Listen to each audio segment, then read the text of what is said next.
এই নির্বাচন নিয়ে গড়িমসি করা হচ্ছে কেন? এটা কি নির্বাচনের কথা বলা, নির্দিষ্ট সময়ের মধ্যে নির্বাচনের কথা বলা, এটা কি মহাপাপ? আজকে উপদেষ্টাদের কথা শুনে সেটা মনে হচ্ছে, এবং তারা নানাভাবেই বিভিন্ন মানুষকে দিয়ে এটা প্রভোগ করার চেষ্টা করছেন। কেন?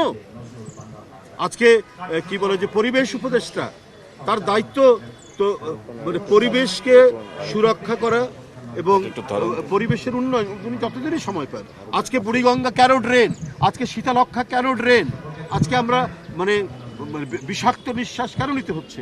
উনি এই দায়িত্ব পালনের পর এমন কিছু ড্রাইভ উনি দেখাননি, এমন কিছু উদ্যোগ তিনি নেননি যে পরিবেশ মানে পরিবেশ সংরক্ষণ বা পরিবেশ দূষণমুক্ত করার জন্য যে কোনো পদক্ষেপ যেটা পরবর্তী সরকার গ্রহণ করবে, সেই ধরনের তো আমরা কোনো পদক্ষেপ আমরা তার কোনো কর্মকাণ্ডের মধ্যে দেখি না। কিন্তু খালি দেখি যে খালি নির্বাচন বললে তো হবে না, খালি নির্বাচন। এটা একটা সরকারের উপদেষ্টারা কি করে এই কথাগুলো বলে? তাতেই মনে হচ্ছে যে তারা অর্পিত দায়িত্ব তাদের যেটি, সেটা বাদ দিয়ে তারা যদি অন্য কোনো গভীর এজেন্ডা নিয়ে তারা কাজ করেন, তাহলে তো জনগণ সেটাকে কখনোই মেনে নেবে না।